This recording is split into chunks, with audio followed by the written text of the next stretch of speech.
Vivekananda Educational Institutions is a gateway to quality higher education. Admissions open now. Tirchangodu Namakkal district and Sangagiri Salem district. 5 மாநில தேர்தல் முடிவுகள் நாளை மறுநாள் வெளியாக உள்ள நிலையில் மார்க்சிஸ்ட் கம்யூனிஸ்ட் கட்சியினுடைய அரசியல் பிரிவு தலைமை உறுப்பினர் கே பாலகிருஷ்ணன் நம்மோடு இணைந்திருக்கிறார். அவரோடு உரையாடலாம். ஐயா வணக்கம். இந்த தேர்தலை பொறுத்தவரையும் ஒரு கணிக்க முடியாத தேர்தலாக இருப்பதாக பல நிபுணர்கள் சொல்றாங்க. அந்த கணிக்க முடியாத தேர்தலாக இருக்கிறதுக்கு காரணம் திராவிட கட்சிகள் மட்டுமல்லாது மூன்றாவது சக்தியாக விஜய் உருவெடுத்திருக்கிறதாக ஒரு பின்பம் தோற்றுவிக்கப்படுது. உங்களுடைய அரசியல் அனுபவத்தில் சொல்லுங்க, விஜயினுடைய தாக்கம் இந்த தேர்தலில் எந்த அளவுக்கு இருக்கும்? இல்ல, இந்த தேர்தல் முடிவு கணிக்க முடியாமல் இருக்குங்கிறது அப்படிப்பட்ட ஒரு மதிப்பீடு என்பது சரியான மதிப்பீடா நான் பார்க்கல. நிச்சயமாக இந்த தேர்தல் முடிவுகள் என்பது எல்லாருக்கும் தெரிஞ்ச விஷயம்தான். ஒரு திராவிட முன்னேற்ற கழக தலைமையில் இருக்கிற மதசார்பற்ற அணி ஒரு மகத்தான வெற்றி பெறும் என்பதுதான் பொதுவா எல்லாருடைய மனநிலையிலும் இருக்கிற.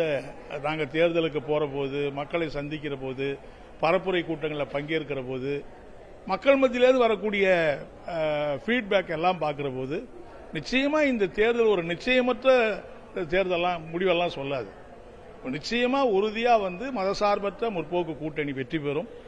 எல்லாத்தை விட பாஜகவுக்கு தமிழ்நாட்டில் இடமே இல்லை என்று சொல்லுகிற அந்த முடிவும் உறுதியாக இந்த மக்கள் மத்தியில் தேர்தல் முடிவாக வர இருக்கிறது என்பதை நான் துல்லியமா பார்க்க விரும்புறேன்.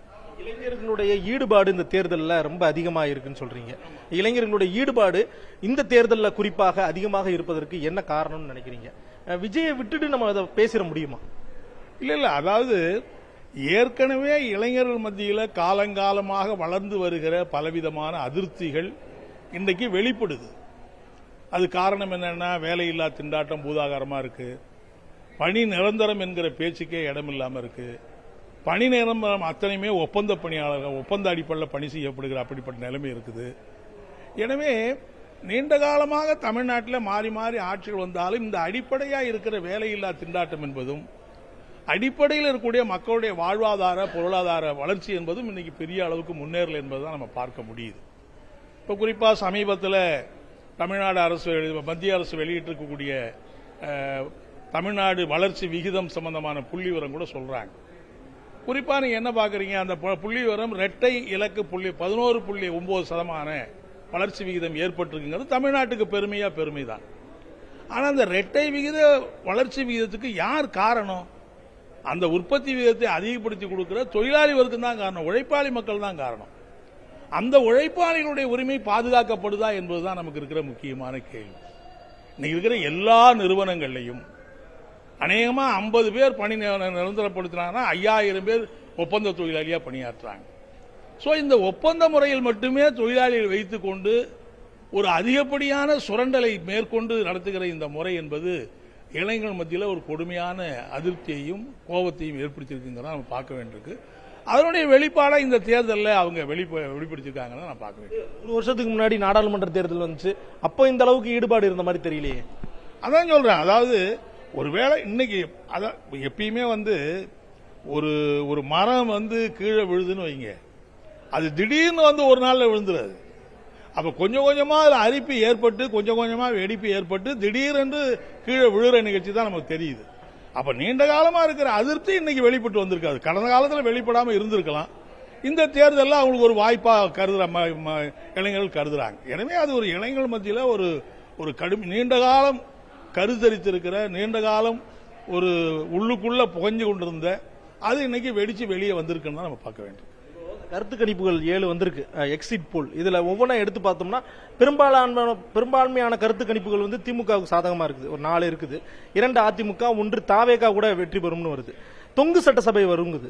என்ன மாதிரியான ஒரு முடிவுகள் இருக்கும்? தொங்கு சட்டசபைக்கான வாய்ப்பு இருக்குதுன்னு நினைக்கிறீங்க? அதாவது நிச்சயமாக இந்த தமிழ்நாட்டை பொறுத்தவரையில் அப்படி ஒன்றும் எந்த நேரத்திலேயும் ஒரு தொங்கு சட்டசபையோ மற்றதோ வருகிற வாய்ப்பு என்பது கடந்த காலத்திலும் இல்லை, இந்த காலத்திலும் இல்லை.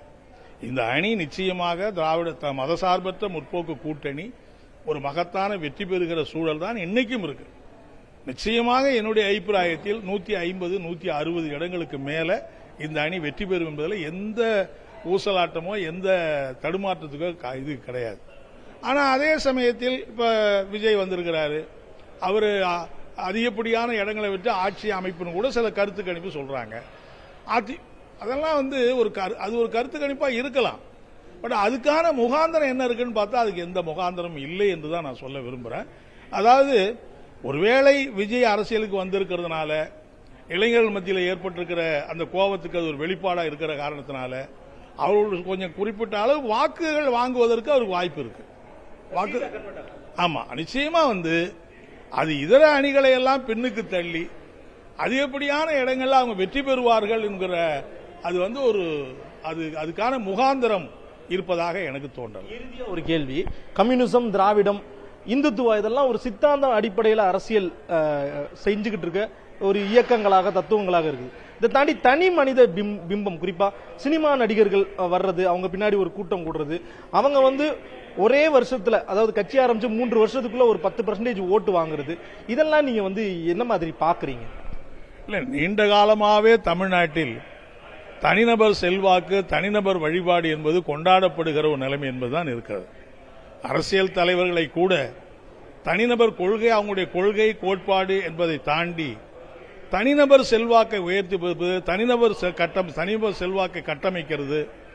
அப்ப தனிநபர் வழிபாட்டுக்கு கூடுதலான முக்கியத்துவம் கொடுக்கக்கூடிய மாநிலமா தான் தமிழ்நாடு என்பது நீண்ட காலமா இருக்கு. இன்னைக்கு மட்டும் இல்ல, ஏற்கனவே அரசியல் கட்சி தலைவர்கள் இருந்தாங்க, பிறகு எம்ஜிஆர் வந்தாங்க, ஜெயலலிதா வந்தாரு, இப்ப அந்த வயசுல விஜய் கூட வந்திருக்கலாம். எனவே நாங்க விரும்புறது தனிநபர்கள் மீது ஒரு நல்லெண்ணம் கொண்டிருப்பது தப்புன்னு நான் சொல்லல. ஆனால் அது வெறும் தனிநபர்களை மட்டுமே பூஜிக்கிற ஒரு கொண்டாடப்படுகிற அந்த இதா இருக்கக்கூடாது. அதுக்கு பின்னாடி ஒரு அரசியல், ஒரு சித்தாந்தம், இவைகள் அடிப்படையாக ஒரு கொள்கை அடிப்படையில் அது இருந்தா அது அப்படி இருக்க வேண்டும் என்றுதான் நாங்க வற்புறுத்த விரும்புகிறோம். கொள்கைகளுக்கு அப்பாற்பட்டு, சித்தாந்தத்துக்கு அப்பாற்பட்டு, என்ன சித்தாந்தம் என்கிற கேள்வியே இல்லாமல் வெறும் தனிநபரை துதிப்பாடு பூஜிக்கிற அப்படிப்பட்ட கோட்பாடு என்னைக்கும் சமூகத்துக்கு பயன்படாது. தேர்தல் முடிவுகளை மக்கள் ஆவலோடு எதிர்பார்த்து கொண்டிருக்கிற சூழ்நிலை நிலவுகிறது. இந்த சூழ்நிலையில் தேர்தல் முடிந்த கையோடு மத்திய அரசாங்கம் அதாவது வணிக எரிவாயுவினுடைய விலையை ஏறக்குறைய 1000 ரூபாய் உயர்த்தியிருக்கிற கொடுமை இந்த காலத்தில் நடந்திருக்கிறது. இதனால் வணிக நிறுவனங்கள் மிகப்பெரிய கடுமையான பாதிப்புக்கு ஆளாயிருப்பது மட்டுமல்ல, ஓட்டலில் விநியோகிக்கக்கூடிய உணவுப் பொருட்களுடைய விலை 20% உயரும் என்று அறிவித்திருக்கிறார்கள். மிகப்பெரிய அளவுக்கு மக்கள் தலையிலே சுமையை மத்திய அரசு ஏற்றிருக்கிறது. அதனுடன் தொடர்ந்து அடுத்த கட்டமாக சமையல் எரிவாயுனுடைய விலையும் டீசல் பெட்ரோலுடைய விலையும் உயரும் என்கிற எச்சரிக்கை என்பதும் வந்து கொண்டிருக்கிறது. விரைவிலே அந்த அறிவிப்பையும் மத்திய அரசு வெளியிட்டாலும் ஆச்சரியப்படுவதற்கில்லை. எனவே இன்றைக்கு ஈரான் மீது அமெரிக்கா தொடுக்கக்கூடிய அந்த போரின் காரணமாக இந்தியாவில் இருக்கிற கடைகோடி கிராமத்தில் இருக்கிற மக்கள் கூட பாதிக்கக்கூடிய ஒரு மோசமான நிலைமை ஏற்பட்டிருக்கிற போது மத்திய அரசு வெறும் பார்வையாளராக இப்படிப்பட்ட நிகழ்வுகள் நடக்கிற போது மக்கள் தலையில் சுமையை ஏற்றுகிறவர்களாகத்தான் மோடி அரசாங்கம் திகழ்கிறது என்பதை பார்க்க வேண்டியிருக்கிறது. எனவே தேர்தல் முடிவுகள் எல்லாம் அறிவிக்கப்பட்ட சூழ்நிலையில் மத்திய அரசாங்கத்தினுடைய இந்த போக்கை எதிர்த்தும் அமெரிக்க அரசாங்கத்தினுடைய ஈரான் மீதான போரை நிறுத்துவதற்கான ஒரு வலிமையான கண்டன இயக்கத்தை தமிழ்நாடு, புதுச்சேரி போன்ற மாநிலங்களே நடத்த வேண்டிய தேவை இருக்கிறது என்பதை நான் தெரிவிச்சுக்க விரும்புகிறேன். அதே மாதிரி தேர்தல் முடிவுகள், தேர்தலுக்கு பிந்தைய கருத்து கணிப்புகள் எல்லாம் நிறைய வந்து கொண்டே இருக்கிறது. மாறி மாறி கருத்து கணிப்புகள் வந்திருக்கிறது. அந்த கருத்து கணிப்புகளில் வந்திருக்கிற ஒரு முக்கியமான செய்தி என்னவென்றால், பாண்டிச்சேரி உள்ளிட்ட தமிழ்நாட்டில் பாஜகவுக்கு இடமில்லை என்கிற ஒரு செய்தி உறுதியாக தெரிவிக்கப்பட்டிருக்கிறது. மாறுபட்ட கருத்து கணிப்புகள் இருந்தாலும் எல்லா கருத்து கணிப்புகளுமே பாஜகவுக்கு தமிழ்நாட்டில் இடமில்லை, புதுச்சேரியிலும் இடமில்லை என்கிற சூழ்நிலை என்பது வந்திருப்பது உண்மையிலேயே பாராட்டத்தக்கது, வரவேற்கத்தக்கது. தமிழகத்தை பொறுத்த வரையிலே நடைபெறுகிற தேர்தலில் திராவிட முன்னேற்ற கழக தலைமையில் இருக்கிற மதசார்பற்ற முற்போக்கு கூட்டணி ஒரு மகத்தான வெற்றி பெறும் என்கிற சூழல் தான் இப்போதும் நிலவிக் கொண்டிருக்கிறது. ஒரு சில கருத்து கணிப்புகள், மாறுபட்ட கருத்து கணிப்புகளை சொல்லியிருந்தாலும் பொதுவான மக்களுடைய மனநிலை திராவிட முன்னேற்ற கழக தலைமையிலான அணி வெற்றி பெறும், மீண்டும் திராவிட முன்னேற்ற கழக அரசு அமையும் என்பதுதான் இன்றைக்கு இருக்கிற நிலைமை என்பதை நம்மாலே பார்க்க முடிகிறது. எனவே வரக்கூடிய தேர்தலுக்கு பிறகு இருக்கிற புதிய ஒரு தமிழகத்திலே புதிய அரசியல் சூழ்நிலை உருவாகிற வாய்ப்பு என்பது இருக்கும் என்பதுதான் நான் தெரிவிச்சுக்க விரும்புகிறேன். அதே மாதிரி புதுச்சேரியில் தேர்தல் முடிவுகள் எப்படி இருக்கும் என்பதை யாரும் தெளிவாக கணிக்க முடியவில்லை. யார் முதலமைச்சராக வருவார், எந்த அணி வெற்றி பெறும் என்பதை போன்ற ஒரு தெளிவான முடிவு இன்னும் வர்ற காரணம் என்னவென்றால் தேர்தலையே பலவிதமான குழப்பமான சூழ்நிலை புதுச்சேரியை பொறுத்தவரை நிலவிவிட்டது. குறிப்பாக திராவிட முன்னேற்ற கழக தலைமையில் இருக்கிற மதசார்பற்ற அணி 5 ஆண்டு காலம் செயல்பட்டு ஒரு நல்ல நிலைமையை உருவாக்கியிருந்தாலும் கூட அந்த அணி தேர்தலை சந்திக்கிற போது ஒரு ஒத்த கருத்தோடு ஒருமித்த முடிவோடு செயல்படாத காரணத்தினால் அவர்களுக்கு அந்த அணிக்குள்ளேயே பரஸ்பர போட்டி என்ற நிலைமை ஏற்பட்டதானது ஒரு தேர்தல் முடிவுகளே ஒரு குழப்பமான சூழ்நிலையை தெரிவித்துக்கிறது தான் நான் தெரிவிக்க விரும்புகிறேன்.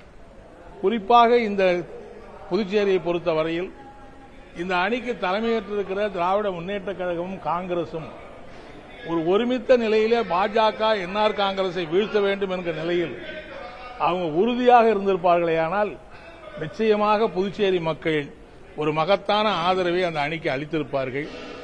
ஆனால் அப்படிப்பட்ட ஒரு உறுதிப்பாட்டினை திராவிட முன்னேற்ற கழக காங்கிரஸ் கட்சி தலைவர்கள் மேற்கொள்ளாதது கூட்டணி கட்சிகளாக இருக்கிற சிபிஎம், சிபிஐ, விசிகா போன்ற கட்சிகளுக்கு இடத்தை ஒதுக்காதது காங்கிரஸ் கட்சிக்குள்ளேயே பரஸ்பர போட்டி என்பதெல்லாம் ஏற்பட்டு ஒரு குழப்பத்தை ஏற்படுத்துவதற்கு அவர்களே காரணமாக இருந்து விட்டார்கள் என்பதுதான் நாம் பார்க்க வேண்டியிருக்கிறது. எது இருந்தாலும் தேர்தல் முடிவு எப்படி வரப்போகுது என்பதை பார்க்க வேண்டியிருக்கிறது. நிச்சயமாக மார்க்சிஸ்ட் கட்சி ஆதரவோடு மாகே தொகுதியில் போட்டியிடக்கூடிய எங்களுடைய வேட்பாளர், ஆதரிக்கிற வேட்பாளர் வெற்றி பெறுவார் என்கிற சூழல் நிலவுகிறது என்பதை நான் தெரிவித்துக்க விரும்புகிறேன். மார்க்சிஸ்ட் கட்சிக்கு உரிய அங்கீகாரம் திமுக கொடுக்கவில்லை அப்படின்னு சொல்லி ஒரு ஆதகமான ஒரு பதிவு தெரிவிச்சிருக்கீங்க. மேலும் இளைஞர்கள் பெரிய மாற்றத்தை விரும்புறாங்கன்னு சொல்லியிருக்கீங்க. அதாவது மதசார்பற்ற முற்போக்கு கூட்டணியோடு இடதுசாரிகள் நீண்ட காலமாக இணைந்து நாங்கள் தமிழ்நாட்டில் செயல்பட்டு இருக்கிறோம். பாஜகவை வீழ்த்த வேண்டும் என்கிற ஒற்றை குறிக்கோளோடு இணைந்து பணியாற்றினோம்.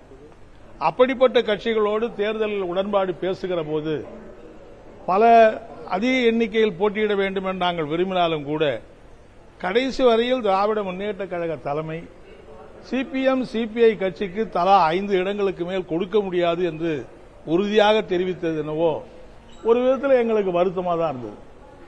சிபிஎம்முக்கும் சிபிஐக்கும் 1-2 சீட்டுகளை கொடுக்கறதுனால அந்த கட்சிக்குள்ள அந்த கூட்டணிக்குள்ள பெரிய குழப்பம்லாம் வந்துட போறது கிடையாது. ஒரு இடத்தை அதிகரித்து கொடுக்க முடியாத சூழ்நிலையும் திராவிட முன்னேற்ற கழகத்தில் இருக்கிறது என்று எங்களால் கருத முடியவில்லை. ஆனாலும் அவர்கள் உறுதியாக மறுத்துவிட்டார்கள். ஆனால் அதே சமயத்தில் எங்களுக்கு மன சங்கடங்கள்லாம் இருந்த போதிலும் கூட தேர்தலிலே பாஜகவை வீழ்த்த வேண்டும், அதிமுக துணையோடு பாஜக தமிழ்நாட்டிலே ஆட்சியை பிடிக்கிற அப்படிப்பட்ட நிலைமைக்கு இடமளித்துவிடக் கூடாது என்கிற ஒற்றை காரணத்துக்காக கடைசி வரையில் திராவிட முன்னேற்ற கழகத்தோடு இணைந்து நாங்கள் பணியாற்றி இருக்கிறோம். எதிர்காலத்திலும் பாஜக எதிர்த்த போராட்டத்தில் நாங்கள் தொடருவோம். அதே நேரத்தில் ஆட்சியில் அமைக்கக்கூடிய திராவிட முன்னேற்ற கழக அரசு மேற்கொள்ளுகிற நடவடிக்கைகளை பொறுத்து எங்களுடைய அணுகுமுறை, அவங்களுடைய அந்த பிரச்சனைகளை பற்றி எங்களுடைய அணுகுமுறை மேற்கொள்வோம் என்பதை நான் தெரிவிச்சுக்க விரும்புகிறேன். குறிப்பாக நீங்க பாத்தீங்கன்னா கடந்த காலத்தில் கூட நாங்கள் வற்புறுத்தியிருக்கிறோம். அதாவது பல லட்சக்கணக்கான இளைஞர்கள் வேலையில்லா திண்டாட்டத்தினால பாதிக்கப்பட்டிருக்கிறாங்க. அனைத்து துறைகளிலுமே பணி நியமனம் என்பது ஒப்பந்த முறையில் தான் என்கிற நிலைமை என்பது தொடர்கிறது. எல்லா துறையிலும் பாத்தீங்கன்னா கான்ட்ராக்ட் பேசிஸில் நம்முடைய பணிகளை அமர்த்துவதுங்கிறதான் தொடர்கிறது. பணி நிரந்தரம் என்கிற பேச்சுக்கே இடமில்லை என்கிற நிலைமை என்பது நீடிக்கிறது. அரசு அலுவலகங்களில் காலியா இருக்கக்கூடிய பல லட்சக்கணக்கான இடங்கள் பூர்த்தி செய்யப்படவில்லை என்கிற இப்படிப்பட்ட ஆதங்கங்கள்லாம் நாங்கள் ஏற்கனவே வற்புறுத்தி இருக்கிறோம். ஆனாலும் அவைகள் நிலைமையில ஒரு பெரிய மாற்றத்தை ஏற்படுத்த முடியல. எனவே இதெல்லாம் சேர்ந்து இன்னைக்கு இளைஞர்கள் மத்தியில் ஒரு கொந்தளிப்பான சூழ்நிலை என்பது ஏற்படுகிறது. எனவே ஆட்சி அமைக்க இருக்கிற மாண்புமிகு முதலமைச்சர் மு.க. ஸ்டாலின் அவர்களுக்கு எங்களுடைய வாழ்த்துக்களை தெரிவிக்கிற அதே நேரத்தில் இப்படிப்பட்ட வேலையில்லா திண்டாட்டத்தை தீர்ப்பதற்கும் ஒப்பந்த அடிப்படையில் நியமிக்கப்பட்டிருக்கிற அனைவரையும் பணி நிரந்தரம் செய்வதற்கும் அரசு அலுவலகங்களில், அரசு நிறுவனங்களில் காலியாக இருக்கக்கூடிய அனைத்து பணிகளையும் பூர்த்தி செய்வதற்கான நடவடிக்கைகளை மேற்கொள்ள வேண்டும் என்று உறுதியாக எங்களுடைய கட்சி வாதாடும், போராடும் என்பதை நாங்கள் தெரிவிச்சுக்க விரும்புகிறோம்.